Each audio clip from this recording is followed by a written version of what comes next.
দর্শক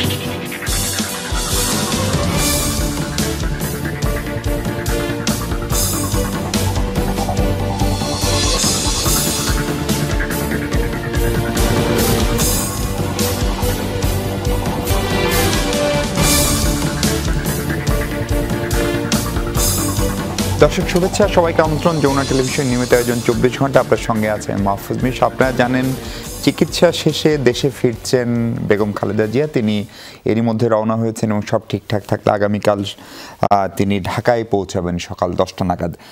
খালেদা জিয়ার এই ফেরার সঙ্গে তার সঙ্গে ফিরছেন তার পুত্রবধূ, 2 পুত্রবধূ, বিশেষ করে ডাক্তার জুবাইদা রহমান, তিনিও ফিরছেন। ফলে খালেদা জিয়ার এই ফেরা বিএনপির রাজনীতিকে নতুন করে আরও উজ্জীবিত করছে কিনা, একই সঙ্গে সাম্প্রতিক সময়ে জুলাই গণ অভ্যুত্থানের অন্যতম নায়ক হাসনাত আবদুল্লাহর উপরে যে হামলা, সে হামলার নেপথ্যের কাহিনী কি, এর পাশাপাশি ইউরোপীয় ইউনিয়নের রাষ্ট্রদূত বলেছেন যে তারাও নির্বাচন চান, কিন্তু নির্বাচনের সময়সীমা নিয়ে তাদের কোনো চাপ বা প্রেশার নেই, বরং সংস্কারের জন্য পর্যাপ্ত পরিমাণ সময় অন্তর্বর্তী সরকারকে দিতে হবে, এরকম মন্তব্য করেছেন ঢাকা ইউরোপীয় ইউনিয়নের রাষ্ট্রদূত। এসব নিয়ে আমরা কথা বলবো। কথা বলার জন্য আমার সঙ্গে স্টুডিওতে আছেন বিএনপির নির্বাহী কমিটির সদস্য আবু নাসের মাহমুদ রহমতুল্লাহ। আবু নাসের ভাই, স্বাগত, আপনাকে অনেক ধন্যবাদ আমাদের সঙ্গে যুক্ত হওয়ার জন্য। আছেন তাহসিন রিয়াজ, জাতীয় নাগরিক পার্টির যুগ্ম সদস্য সচিব। তাহসিন, আপনাকে অনেক ধন্যবাদ ও কৃতজ্ঞতা। এবং আছেন প্রফেসর নাহরিন ইসলাম খান, তিনি জাহাঙ্গীরনগর বিশ্ববিদ্যালয়ের ভূগোল ও পরিবেশ বিজ্ঞান বিভাগের শিক্ষক। আপনাকেও স্বাগত, ধন্যবাদ। আমি একটু নাসের ভাই আপনাকে যে আলোচনাটা শুরু করতে চাই, বেগম জিয়া দেশের পথে এবং আমরা লন্ডনের হিথ্রো এয়ারপোর্টে একটা অসাধারণ একটা দৃশ্য, মানে ছেলে মাকে বিদায় জানাচ্ছেন। ফলে তিনি ফিরছেন, সঙ্গে 2 পুত্রবধূ ফিরছেন, নাতিরা ফিরছেন। ফলে বেগম জিয়ার এই ফেরাকে কেন্দ্র করে আপনার দলের পক্ষ থেকে নানা নির্দেশনা দেওয়া হয়েছে। একদিকে এসএসসি পরীক্ষা চলছে, তারপরে আপনারা যারা নেতা কর্মী, তারা বেগম জিয়ার শারীরিক অবস্থার অনেকখানি উন্নতি হয়েছে, সেটাকে আপনারা কিভাবে দেখছেন তার ফেরাকে? জি, ধন্যবাদ আপনাকে, আপনার মাধ্যমে যমুনা টেলিভিশনের অসংখ্য দর্শক শ্রোতা বন্ধুদের, সেই সাথে আমার সহ আলোচক বৃন্দ, তাদেরকে শুভেচ্ছা জানাচ্ছি। স্বভাবতই বাংলাদেশের সবচেয়ে জনপ্রিয় নেত্রী, বিএনপির চেয়ারপারসন, সাবেক প্রধানমন্ত্রী দেশনেত্রী বেগম খালেদা জিয়া, তিনি দীর্ঘদিন লন্ডনের চিকিৎসা গ্রহণ করেছেন এবং আল্লাহর অশেষ মেহেরবাণীতে আমাদের সকলের দেশবাসীর দোয়ায়, ভালোবাসায়, চিকিৎসায় তিনি অনেকটাই সুস্থ এখন। আমরা এরকমটাই আশা করছিলাম যে বেগম খালেদা জিয়া তার জীবনটা এই দেশবাসীর জন্য, এই দেশের জন্য, এই দেশের গণতন্ত্রের জন্য তিনি তার জীবনের কথা চিন্তা করেননি। তিনি অন্যায়ের কাছে মাথা নত করেননি, তিনি দুঃশাসনের কাছে, স্বৈরশাসকের কাছে মাথা নত করেননি। গণতন্ত্রের প্রশ্নে আপোষহীন একজন সংগ্রামী নেত্রী।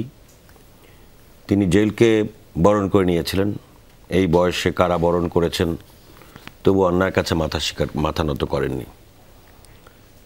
এই যে তার দীর্ঘ জীবন, স্বৈরাচার বিরোধী আন্দোলন থেকে শুরু করে এই পর্যন্ত তার যে বর্ণাঢ্য জীবন, সেই জীবনের একটি পর্যায়ে এসে তিনি এইভাবে চিকিৎসা গ্রহণ করতে গিয়েছেন এবং তিনি আবার সুস্থভাবে আমাদের মাঝে ফিরে আসুক, এটাই আমরা কামনা করেছিলাম।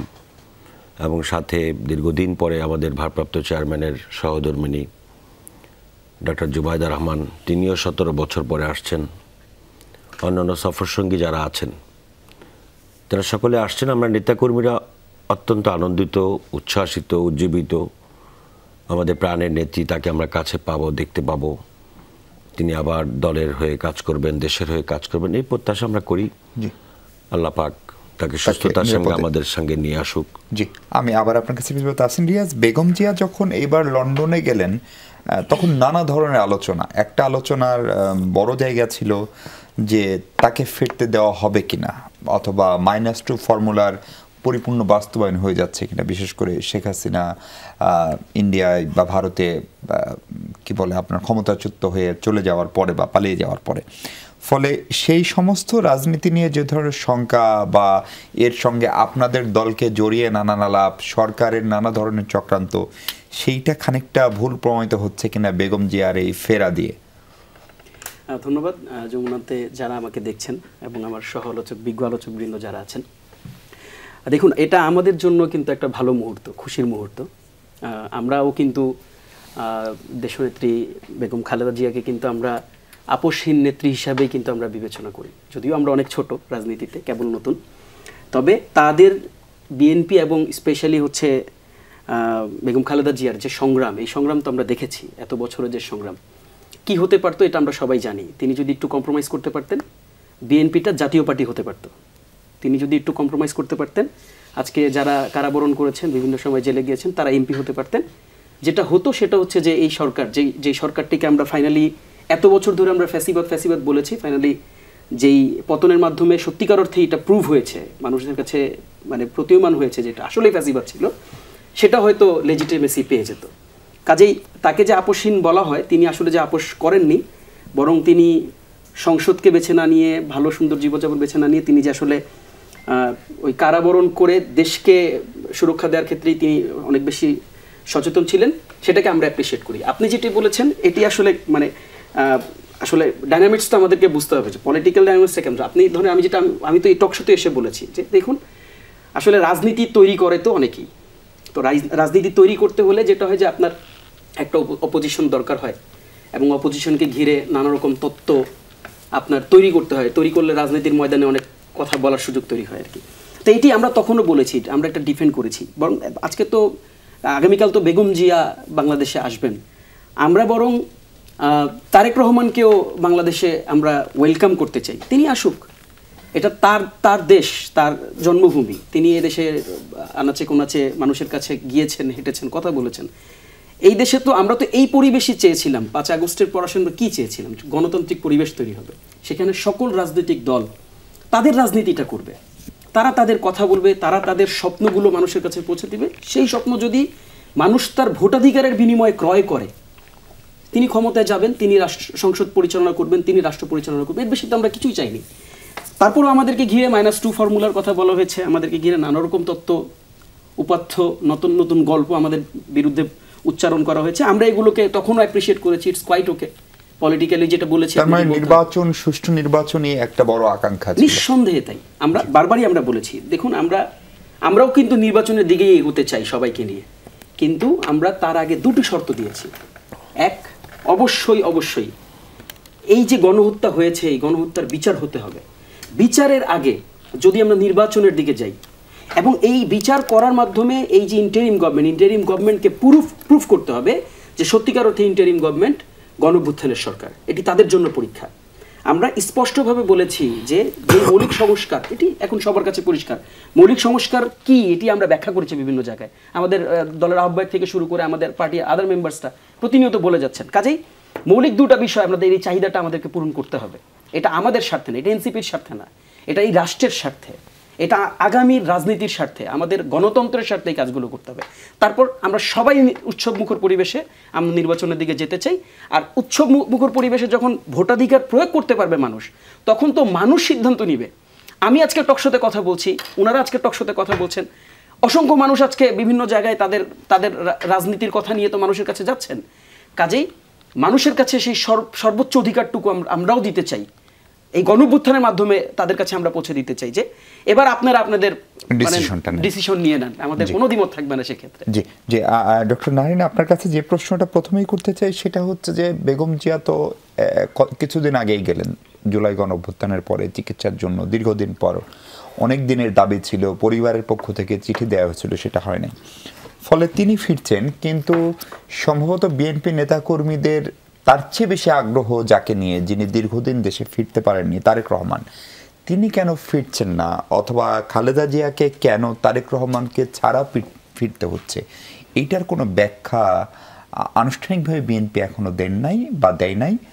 আপনার কি মনে হয় একজন গবেষক বা রাজনৈতিক বিশ্লেষক হিসেবে? বিশু, প্রশ্নটা আমি আপনাকে করি। ধরেন আপনি জানেন যে আপনি একটা দেশে আসবেন, আপনি সেই দেশের প্রধানমন্ত্রী মনে হয় হবেন, আপনার জন্য হাজার হাজার মানুষ অপেক্ষা করে বসে আছে, কিন্তু আপনি আসছেন না। এই সুযোগ কি কেউ হাতছাড়া করে না?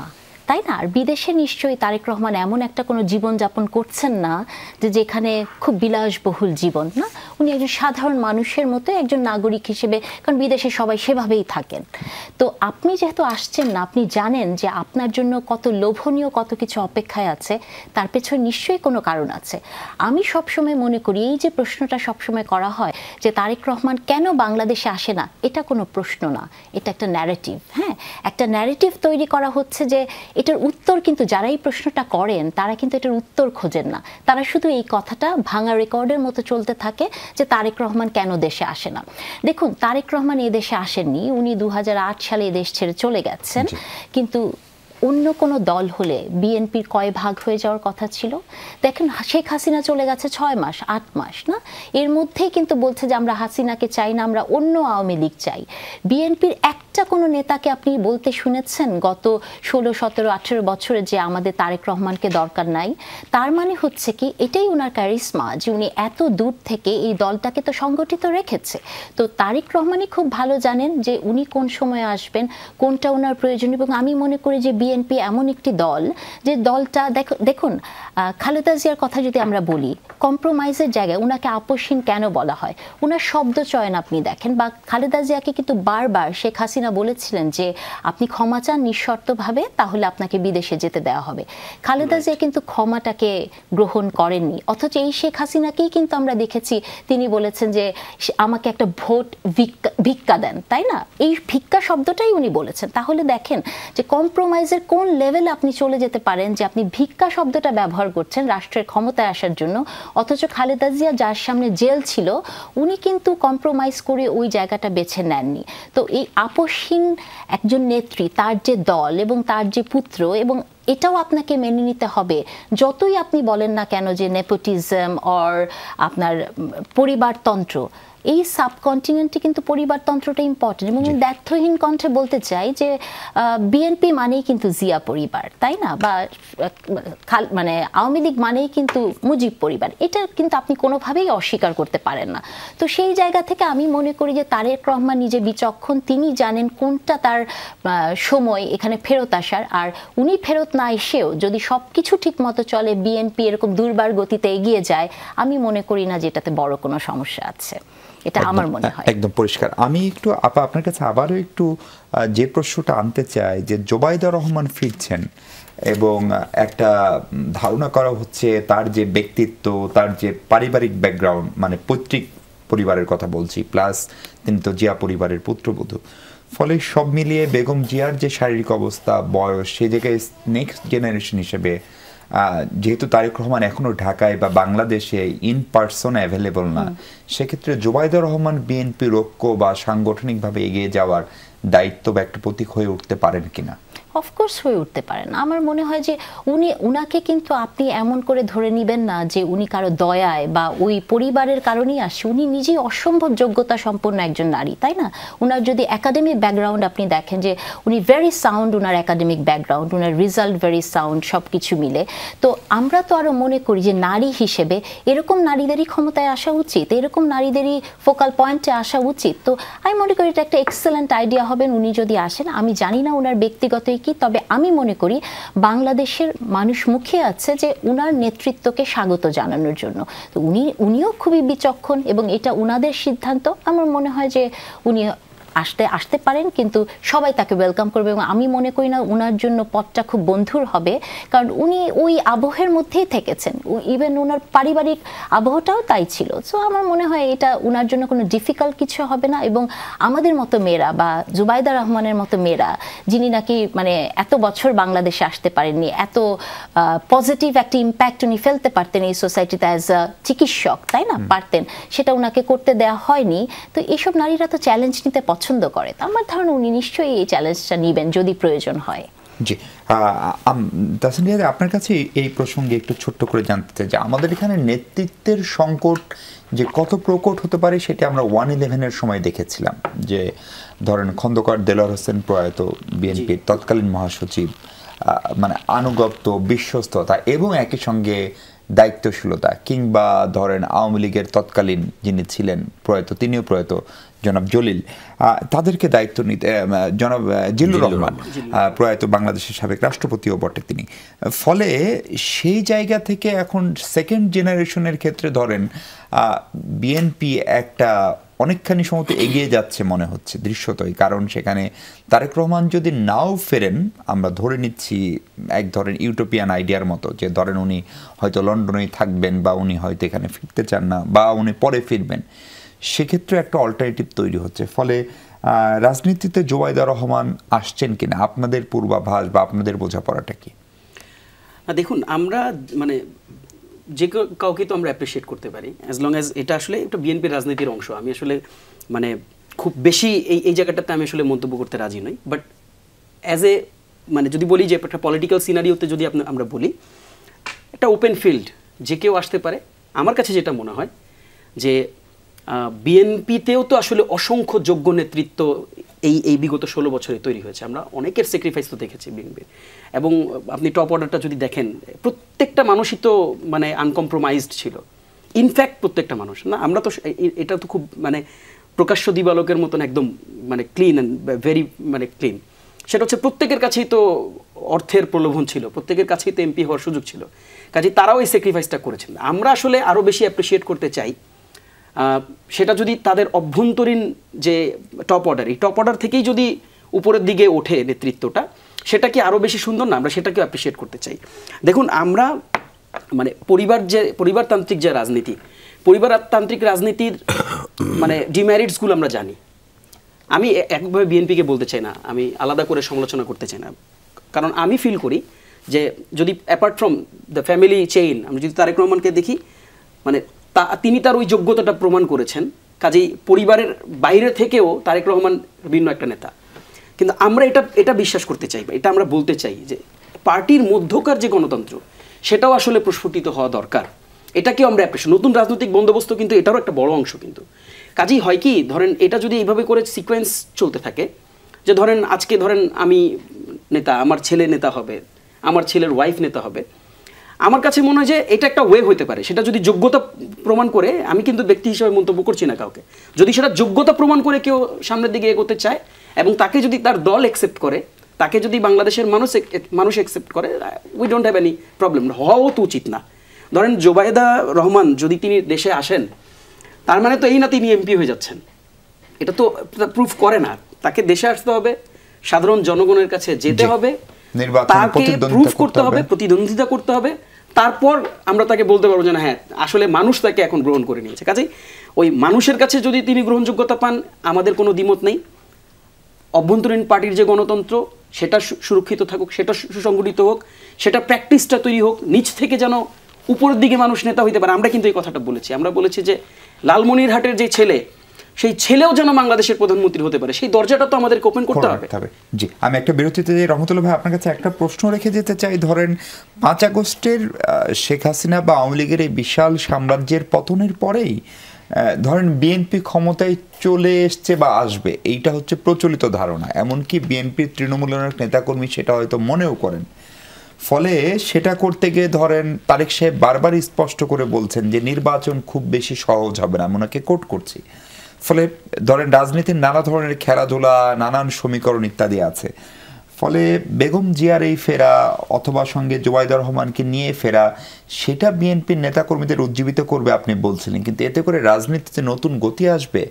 অথবা ধরেন এই যে আপনারা এই কয়েক মাসে যে পরিমাণ নেতাকর্মীর বিরুদ্ধে ছোট বড় অভিযোগ মেনে যে পরিমাণ সাংগঠনিক ব্যবস্থা বিএনপিকে নিতে হয়েছে, এমনকি বিএনপি ফৌজদারি ব্যবস্থা নেওয়ার জন্য সরকারকে আহ্বান করেছে, সেগুলো খানিকটা কমবে? সেই প্রসঙ্গে আপনার মন্তব্য শুনবো। দর্শক, তার আগে ছোট্ট একটা বিরতি নিই। দর্শক, আরেকবার স্বাগত 24 ঘন্টা। আমরা কথা বলছি বেগম খালেদা জিয়ার দেশে ফেরা নিয়ে। আমাদের সঙ্গে বিএনপি নেতা আবু নাসের মাহমুদ রহমতুল্লাহ আছেন।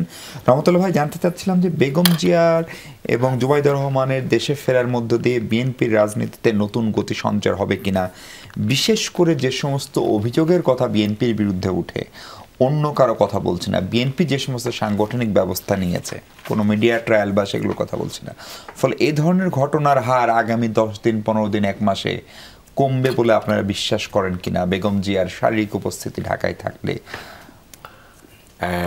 আমি প্রথমে যেটা বলেছিলাম যে বেগম খালেদা জিয়ার অবস্থানটা আসলে দলের থেকেও অনেক উপরে। ওনার যে মানুষের যে তার প্রতি যে আগ্রহ, সেই আগ্রহের কথা বিবেচনা করে আমি বলেছিলাম যে বেগম খালেদা জিয়ার এই আগমনটা নিঃসন্দেহে আমাদের মাঝে এবং মানুষের মাঝে একটা নতুন করে উদ্দীপনা তৈরি হয়েছে, আগ্রহ তৈরি হয়েছে। সাথে সাথে আপনি যে প্রশ্ন তুলেছেন যে ওনার উপস্থিতিতে আপনার ওই ধরনের যে ঘটনাগুলো প্রথম দিকে 5ই আগস্টের পরে যে ঘটনাগুলো বের হয়ে আসছিল এবং সাংগঠনিক ব্যবস্থা গ্রহণ করতে হয়েছিল দলকে, সেই সাংগঠনিক ব্যবস্থার পরিমাণটাও কিন্তু অনেক কমে গিয়েছে ইতিমধ্যে। অর্থাৎ সাংগঠনিকভাবে যেভাবে দলের পথকে ব্যবহার করে বিভিন্ন জায়গায় বিভিন্ন অসঙ্গতিপূর্ণ কর্মকাণ্ডে যে ধরনের সমর্থন বা মদতপুষ্টতা ছিল, সেটা দলীয় কঠোর সিদ্ধান্তের কারণে সেখান থেকে আমাদের দলীয় নেতাকর্মীরা অলরেডি সেখান থেকে পিছনের দিকে চলে গিয়েছে এবং যেতে বাধ্য হয়েছে। তো সেটা অলরেডি আমার ম্যাডাম আসার পরে তো জিনিসগুলো আরও পরিবর্তন আসবে, এটাই খুব স্বাভাবিক জিনিস। আরেকটা জিনিস আপনি বলেছিলেন সেটা হচ্ছে যে জোবায়দা রহমানের আসার পরে আপনার উনিও তো আসলে দীর্ঘ 17 বছর দেশে নেই। যেই সময়টায় উনি চলে গিয়েছিলেন হঠাৎ করেই তো তাকে চলে যেতে হয়েছে। তার মাও অনেক দিন যাবৎ অসুস্থ এবং আমার মনে হয় এখন খুব বেশি অসুস্থ। বিশেষ করে জোবায়দা রহমানের আগমনটা সম্ভবত যেহেতু সুযোগ আছে সেই কারণে তার মায়ের পাশে কাটানোর জন্যই তার আশাটা, আমি এতটুকুনি ভালো জানি আর কি। তো সেই ক্ষেত্রে জোবায়দা রহমানের আগমনটা পারিবারিক এবং তার যে আবেগের জায়গাটা, সেইখানটাতে ওনার আগমনের ইয়াটা আমার কাছে মনে হচ্ছে আর কি। আর যেই বিষয়টা আপনি আগে বলেছেন যে ইভেন ফৌজদারি ব্যবস্থার উপরে তুলে দেওয়ার কথা দল থেকে বলা হয়েছে, সেরকম একটা পরিস্থিতি কিন্তু বিভিন্ন কারণে তৈরি হয়েছিল।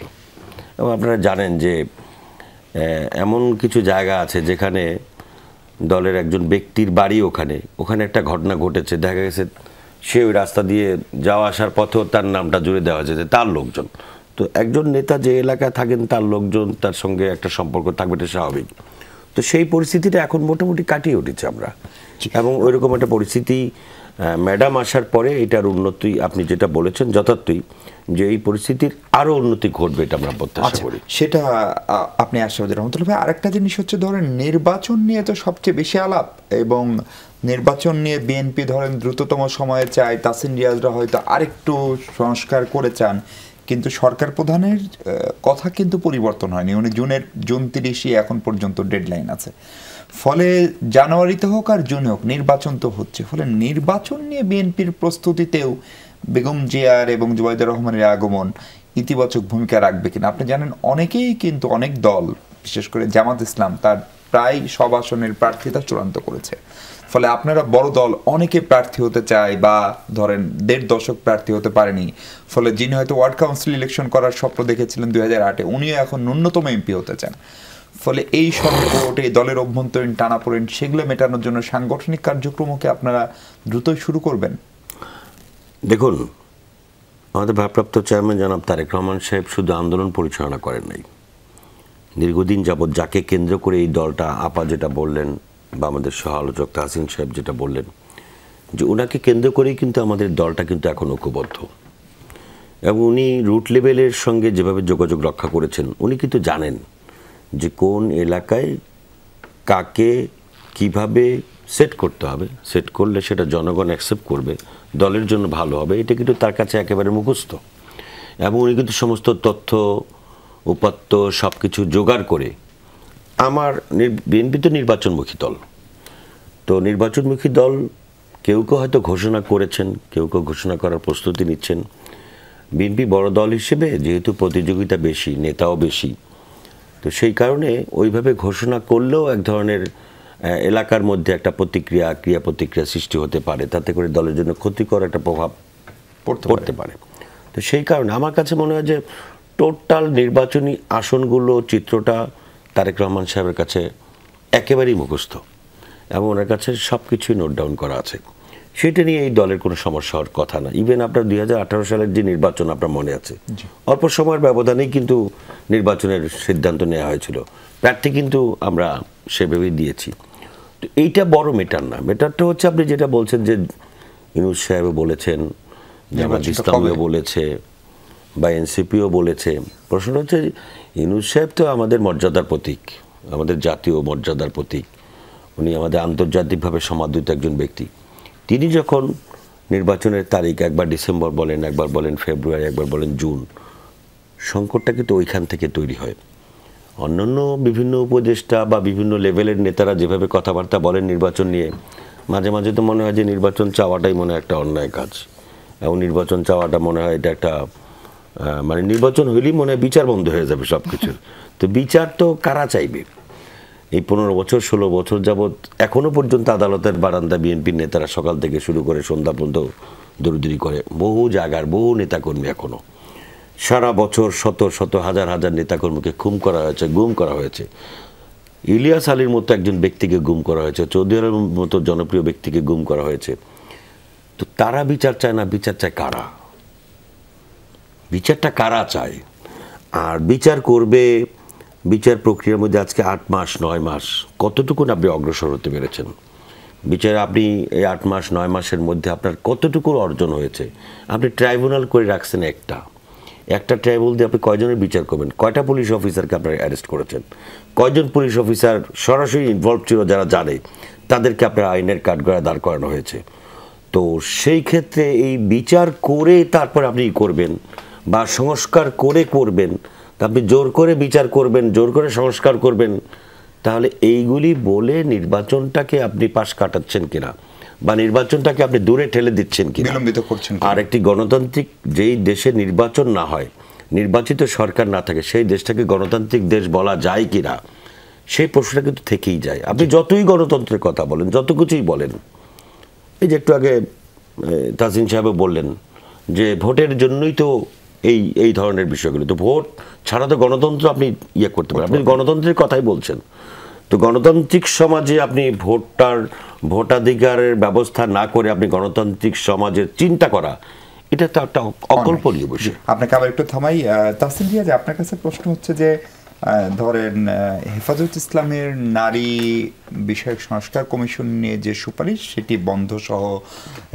যে শাপলা চত্বর হত্যাকাণ্ড তার দাবিতে যে বিক্ষোভ সমাবেশ হেফাজতের ছিল, সেখানে আপনাদের দলের পক্ষে হাসনাত আব্দুল্লাহ গিয়েছিলেন, এবং এটি নিয়ে আপনাদের দলের ভেতর ও বাহিরে বিপুল সমালোচনা, কারণ সেখানে যে ভাষায় কথা বলা হয়েছে সেটি নিয়ে দেশের অর্ধেকের বেশি মানুষ যারা নারী, তাদের প্রবল আপত্তি দৃশ্যমান। এবং আপনাদের জুলাই আগস্টের যে আন্দোলন সংগ্রাম, তার একটা বড় জায়গায় আমরা নিজে মাঠে থেকে দেখেছি, যখন নাহিদ আসিফদেরকে ডিবিতে নিয়ে যাওয়া হয়েছে, তখন আমাদের সামিনা লুৎফা, গীতিয়ারা আপা থেকে শুরু করে, কিংবা তাদেরকে যখন শাহবাগ থানায় নেওয়া হয়েছে, বহু জায়গায় নারীরা সবার সামনে ছিল।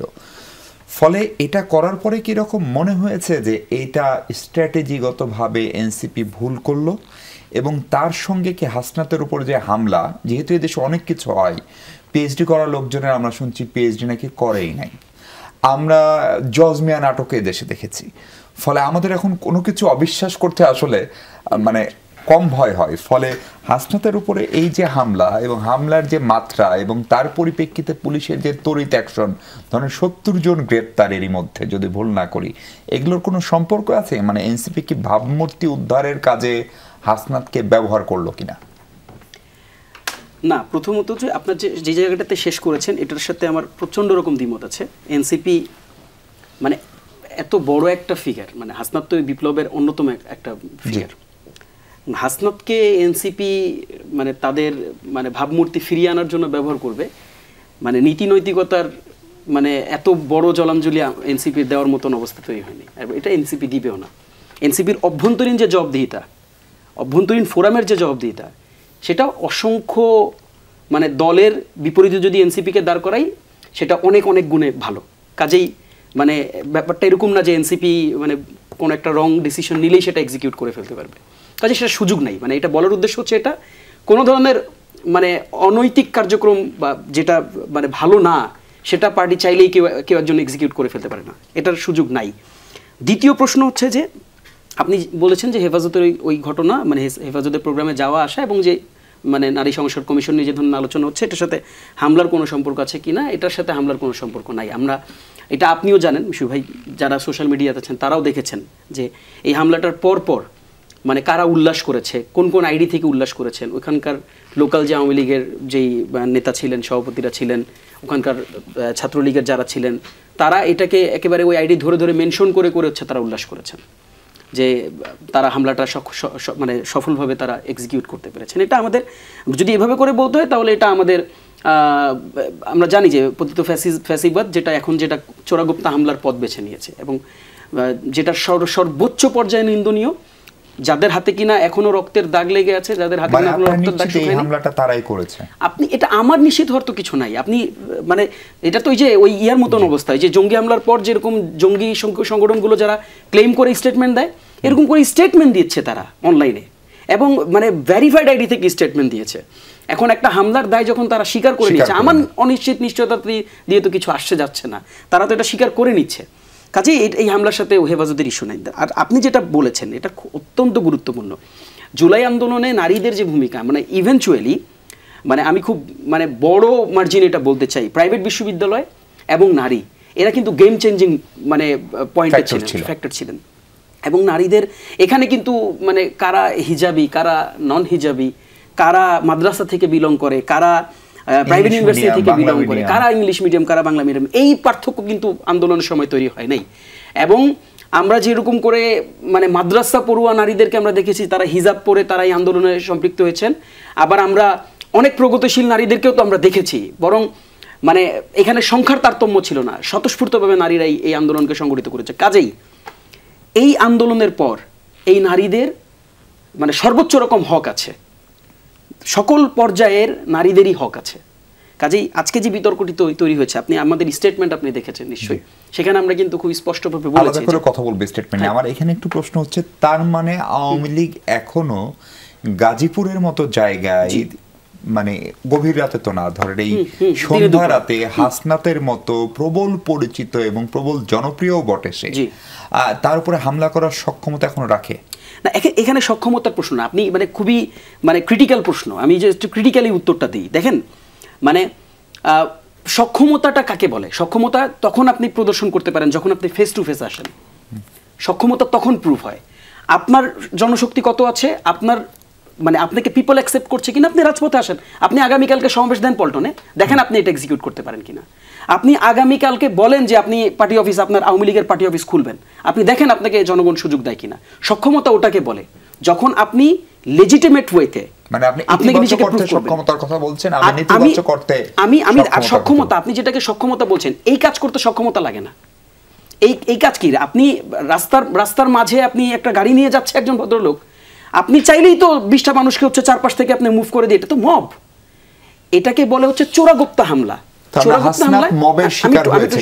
আমি একটু শেষ করি।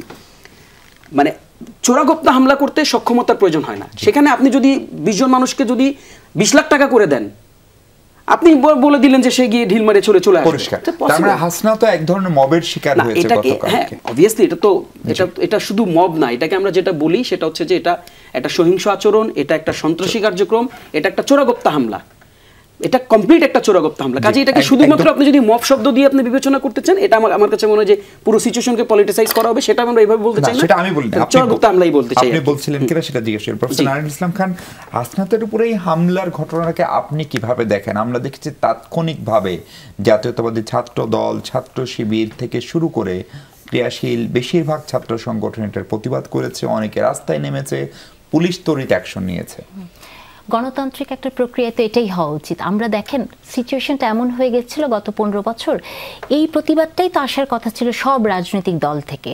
তো এই প্রতিবাদটা দেখেন আপনাকে আশ্চর্য করছে না? আপনি আশ্চর্যান্বিত হচ্ছেন যে এরকম একটা প্রতিবাদ করতে পারে ছাত্র দল বা ছাত্র শিবির, কিন্তু প্র্যাকটিসে কিন্তু এটাই হওয়ার কথা। তাসিন অনেক কিছু বলছিলেন, মব বা কিছু, বা এটা আওয়ামী লীগের একটা, আপনি যখন প্রশ্নটা এনসিপির দিকে ছুড়ে দিলেন, আমি তাসিনকে একটা জিনিস একটু জিজ্ঞেস করতে চাই। সেটি হচ্ছে যে এই যে ধরেন ওনারা কিন্তু বলেই দিচ্ছেন যে এটা আওয়ামী লীগের একটা কারসাজি বা আওয়ামী লীগ করেছে। সারা বাংলাদেশে যখন ছাত্রদলকে নিয়ে অনেক কিছু বলা হয়, হ্যাঁ, ছাত্রদলকে নিয়ে অনেক ক্রিটিসাইজ করা হয়, ছাত্রদল এই করছে ওই করছে, আমি কি এটা বলতে পারি না যে ছাত্র দলের নাম নিয়ে তাহলে আওয়ামী লীগ করছে? তখন আপনি কি করে ট্রিগারটা সরাসরি ছাত্র দলের দিকে দেন? আপনি যখন আপনার দলের দিকে আসবে তখন আপনি ধরে নিচ্ছেন যে এটা আওয়ামী লীগ করছে, কিন্তু অন্য কেউ করলে আপনি ছাত্র দলকে টার্গেট করছেন। জনাব তারেক রহমান কিন্তু একটা কাজ করেছেন, উনি কিন্তু উনার দলের নেতাকে সরাসরি নিজের হাতে উনার নির্দেশে পুলিশের কাছে সোপর্দ করেছেন, তাই না? এরকম ঘটনা আমরা দেখেছি। এবং উনি কিন্তু 46,000-এর মতো মনে হয় কর্মীকে উনি বহিষ্কার করেছেন, এবং উনি কিন্তু সব সময় বলছেন যে যা কিছুই হোক না কেন পুলিশের হাতে সোপর্দ করার কথা। এখন পুলিশ যদি সক্রিয় হতো, পুলিশ যদি শক্ত হাতে এটিকে দেখতেন, তাহলে আমার মনে হয় না যে এগুলো এত বড় কোনো জায়গায় যেত। আপনি মব জাস্টিস বলেন, যাই বলেন, একটা দেশে পুলিশ যদি ঠিকমতো কাজ করে এবং যখন দলীয় প্রধানরা বলে দিচ্ছেন যে আমরা এটাতে কোনো ইন্টারভিন করব না, তো সেই জায়গা থেকে তো আমার মনে হয় এগুলোকে কন্ট্রোল করাটা, হ্যাঁ, স্পষ্ট বার্তা দিতেই পারে। আর আরও কিছু কথা, যেমন ধরেন নারী নেতৃত্ব বা এগুলো নিয়ে আমি একটু অ্যাড করতে চাই। প্রশ্নটা যদিও আমাকে আপনি করেননি, কিন্তু খুব ব্যথিত হয়েছি, হ্যাঁ, খুব ব্যথিত হয়েছি। এবং কেন ব্যথিত হয়েছি জানেন? ব্যথিত হয়েছি এই কারণে, এই সরকারে তো রিজওয়ানা হাসান আছেন, এই সরকারে তো শারমিন মুর্শিদি আছেন। গতকালকে যে শব্দ চয়নগুলো হয়েছে, উনারা কি তার একটা প্রতিবাদ করেছেন? আমি তো দেখিনি কোনো প্রতিবাদ করেছেন ওনারা। আমি মনে করি একজন নারী হিসেবে, দেখেন, ইসলাম এমন একটি ধর্ম যে ধর্ম নারীকে সম্মান দিয়েছে, আমি বিশ্বাস করি। হ্যাঁ, হজরত মুহাম্মদ সাল্লাল্লাহু আলাইহি সাল্লামকে যে বুড়িটা কাটা বিছিয়ে দিতেন, উনি কিন্তু তার সেবা করেছেন।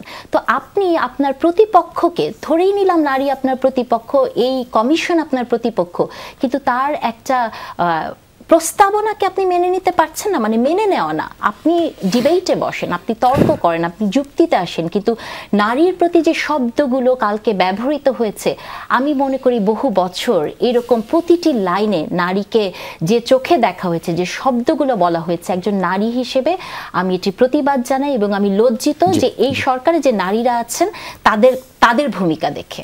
জি আপা, আমরা আবার একটা বিরতি নিয়ে ইউরোপীয় ইউনিয়নের রাষ্ট্রদূত, আজকে আমি সেখানে ছিলাম, রহমতুল্লাহ ভাই, তারা বলছেন যে সংস্কারের জন্য পর্যাপ্ত সময় দিতে হবে এবং নির্বাচনের সময়সীমা নিয়ে 27 দেশের এই জোটের তাদের সময়সীমা নিয়ে তাদের পক্ষ থেকে কোনো কিছু বলার নাই, এটা বাংলাদেশের জনগণের সিদ্ধান্ত হবে, অথবা তাদের পক্ষ থেকে কোনো প্রেশার থাকবে না বা নেই। ফলে আমাদের যারা উন্নয়ন সহযোগী, তারাও কি আসলে সংস্কারের প্রতি সমর্থন তো জানাচ্ছেনই এবং সেটার জন্য তারাও সময় দিতে চায়।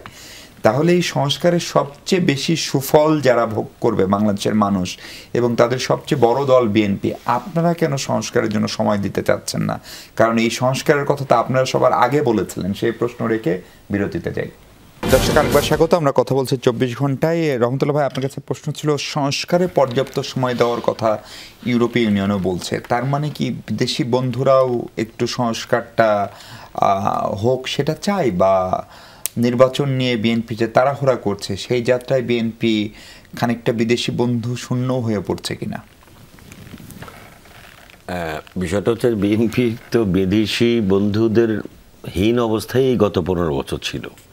এই বিদেশি বন্ধুরা তো সুন্দর সুন্দর ভাষায় অনেক কথাই অনেক সময় বলে। যতবার এই যে দিনের ভোট রাতে হয়েছে, তা ভোটের নামে তামাশা হয়েছে, তখন ওই গুছায় টুছায়, এটা ফেয়ার হয় না, তারপরে এইটা হয় না, সেটা হয় না, কিন্তু বিদেশি বন্ধুরা কিন্তু ওই পর্যন্তই। হ্যাঁ, তারা তো নিশ্চয়ই রাস্তায় নামবে না ভাই। ঠিক আছে, তো সুন্দর সুন্দর কথা তো তারা বলবেই।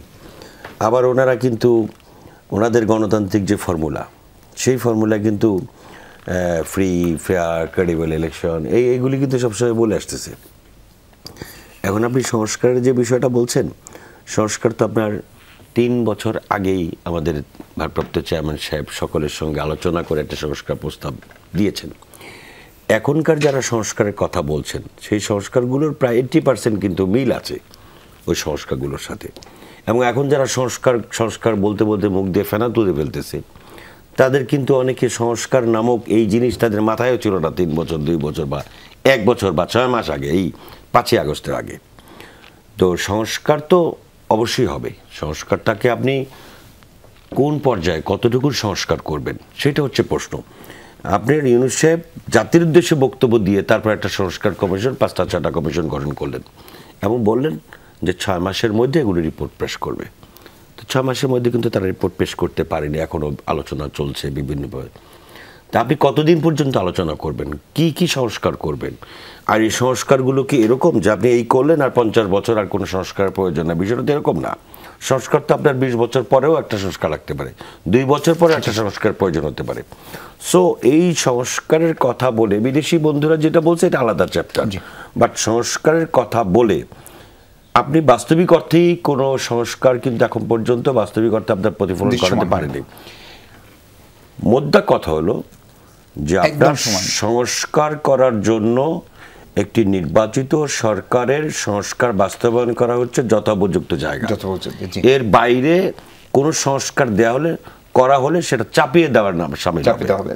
তাসিম জিয়া, ফলে এই ধরেন যে কথাটা রহমতুল্লাহ ভাই বললেন, ধরেন এই 8-9 মাসে যদি 2-1টি সংস্কার দৃশ্যমান হতো, সেটা সংস্কারের পক্ষে জনমতকে নিতে অনেক বেশি সহায়তা করতো কিনা, এবং আপনারা যে ন্যূনতম বা মৌলিক কিছু সংস্কার চান সেটার জন্য আসলে এখনকার বাস্তবতায় আরো কতদিন সময় লাগতে পারে বলে আপনাদের ধারণা?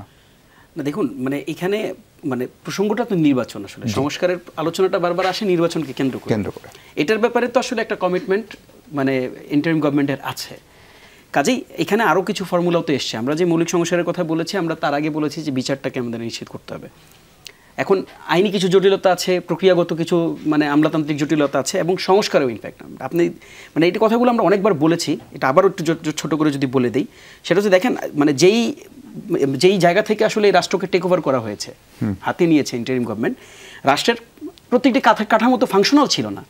কাজেই মানে হয় কি, আপনি মানে একটা হচ্ছে অক্সিজেন দিয়ে আগে রোগী বাঁচানো আর কি, তারপর ওই রোগীকে হচ্ছে একটু সুন্দর ড্রেস আপ করানো। কাজেই আমাদের রোগী বাঁচাতেই একটা বড় সময় গিয়েছে। এটা রাষ্ট্রের অবস্থা ছিল, এটা তো আপনি আনডিনায়েবল, আপনি এটা নিজের চোখে দেখেছেন। তো যেখানে পুলিশ ফাংশন করেনি, রোডঘাট ফাংশন করেনি, সচিবালয় ফাংশন করেনি, কোনো কমিশন ফাংশন করেনি, সেখানে আসলে একটা বেসিক স্ট্রাকচারে আগে আপনাকে ইনপুট দিতে হয়েছে। কাজেই যে ভাই যেটা বলেছেন সময়ের যে ব্যাপারটা, তারপরও দেখেন 31 ডিসেম্বরের মধ্যে কিন্তু যেই সংস্কার কমিশনের যে রিপোর্ট দেওয়ার কথা ছিল, 2-1টা বাদে ম্যাক্সিমাম দিয়েছে। যারা পারেনি তারা সময় নিয়েছে।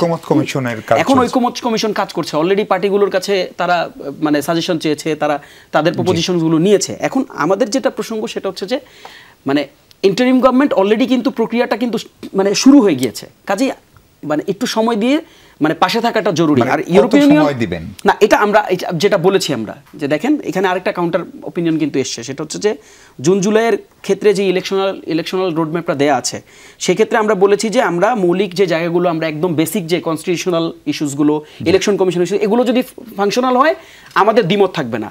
তবে এগুলো যদি ফাংশনাল না হয় তাহলে অবশ্যই আমাদের দ্বিমত থাকবে। জি, একদম পরিষ্কার। আপা, আপনার কাছেও শেষ প্রশ্ন, এই সংস্কারের জন্য আসলে আর কত সময় লাগতে পারে? আলী রিয়াজ স্যারের নেতৃত্বে প্রফেসর ইউনূসের সেটার মূল দায়িত্বে যে ঐক্যমত্য কমিশন, তারা বিএনপির সঙ্গেও সিরিজ অফ মিটিং করেছে, এনসিপির সঙ্গে কালকেও সম্ভবত 2য় দফা মুলতবি বৈঠকটি হবে। সংস্কার তো একটা চলমান প্রক্রিয়া, সব জায়গাতে বলি সংস্কারকে আপনি কোনো অ্যাবসলিউট ডেফিনেশনের মধ্যে ফেলতে পারবেন না। যে কোনো মুহূর্তে যে কোনো কিছু সংস্কার হতে পারে। কিন্তু এনসিপি যে কথাগুলো বলে যে বিচার না হয়ে ইলেকশন না, আপনি কি মনে করেন, বা আমার তো মনে হয় যে এনসিপি যারা আছে তারা অনেক তরুণ, তাদের বোঝার কথা, আপনি কি প্রহসনের বিচার চান? আপনি তো প্রহসনের বিচার চান না। যদি প্রহসনের বিচার নাই হয়, শেখ হাসিনার এগেইনস্টে যে মানে ইস্যুসগুলো এসছে, বা আওয়ামী লীগের অন্যান্য বা যারা এটার সাথে জড়িত ছিল, একটা প্রকৃত বিচার হতে কত বছর সময় লাগতে পারে? আমি তো চাই সেই বিচার হোক যে বিচার পরবর্তীতে কোনো সরকার এসে পরিবর্তন করবে না, যে বিচারে এক ফোঁটা কোনো ফাঁক থাকবে না, তাই না?